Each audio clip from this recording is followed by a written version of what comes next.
नवोदय जैवी मित्रांनो, आपण आज ग्रामर बघणार आहोत। गेल्या वेळी आपण विभक्ती पाहिली होती, त्यानंतर ज्यामध्ये पुरुष पाहिले होते की किती पुरुष असतात।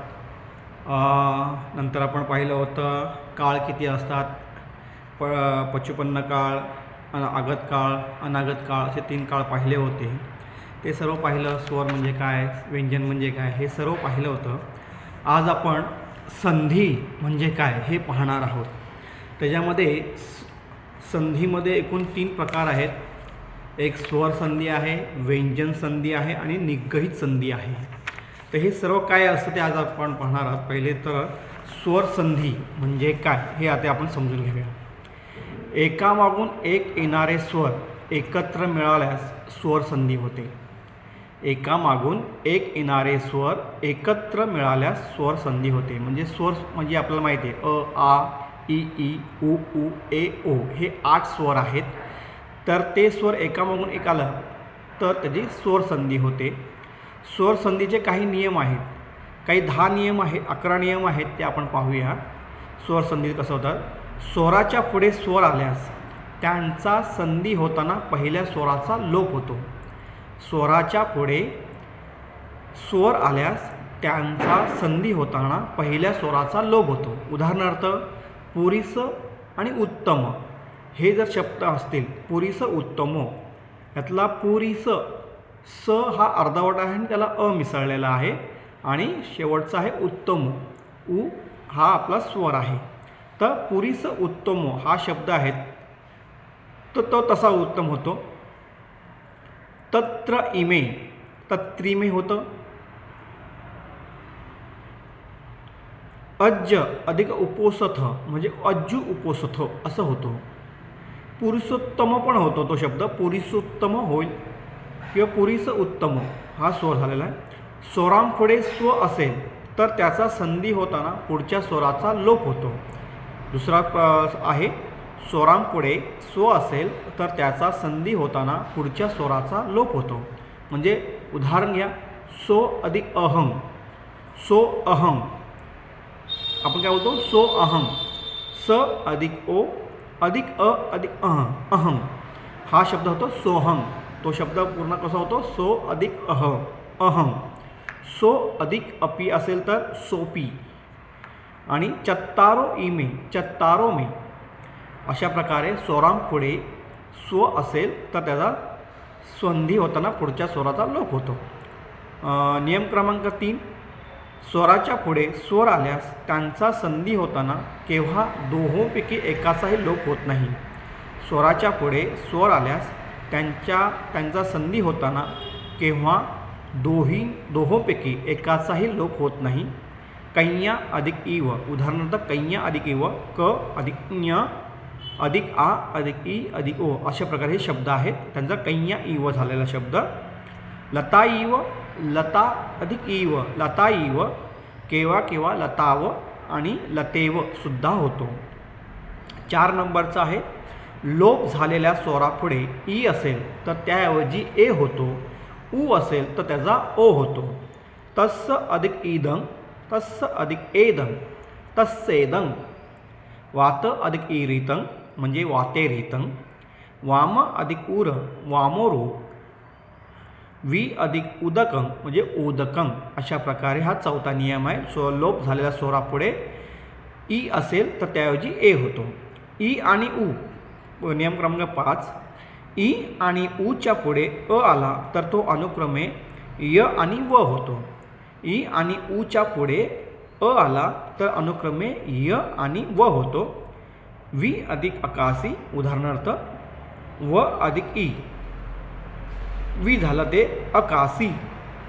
व कसं झालं निर्माण, वला ई एंटर केलं त्यामुळे तो वी झाला अकासी।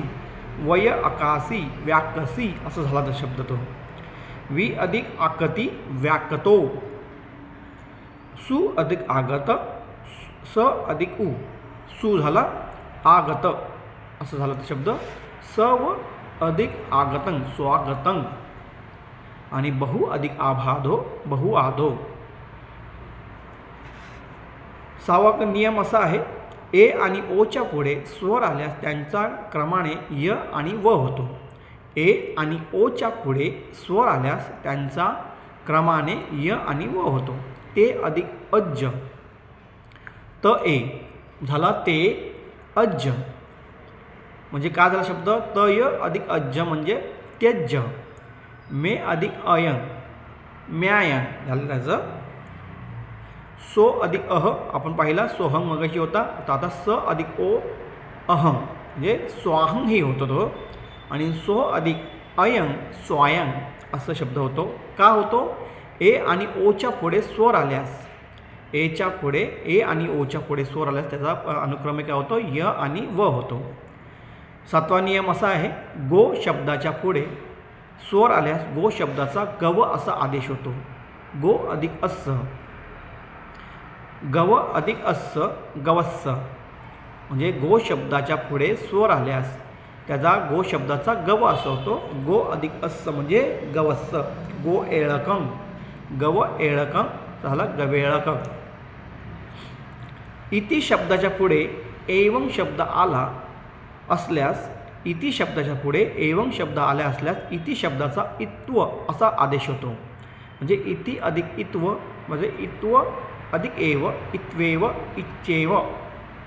9वा नियम आहे, इधं आणि एवं, इधं आणि एवंचे पुढे शब्द आल्यास य असा आगम होतो.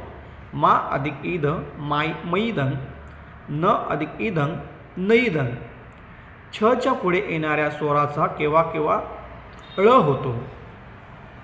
छच्या पुढे येणाऱ्या स्वराचा कधी कधी ळ होतो. मुख्य शब्द आहे छ अधिक अभिज्ञा, छबिया आपण छ अभिज्ञा असं म्हणतो.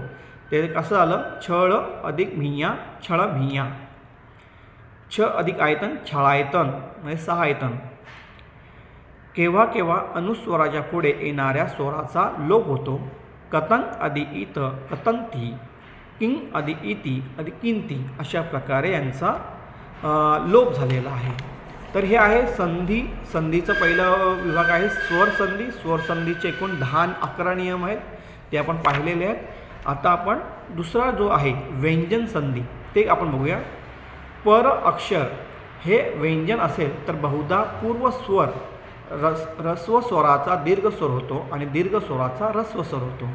पर अक्षर हे जर व्यंजन असेल तर बहुधा पूर्व रस्व स्वराचा दीर्घ स्वर होतो. हे लक्षात ठेवा. पूर्व रस्व स्वराचा दीर्घ स्वर होतो आणि दीर्घ स्वराचा रस्व स्वर होतो.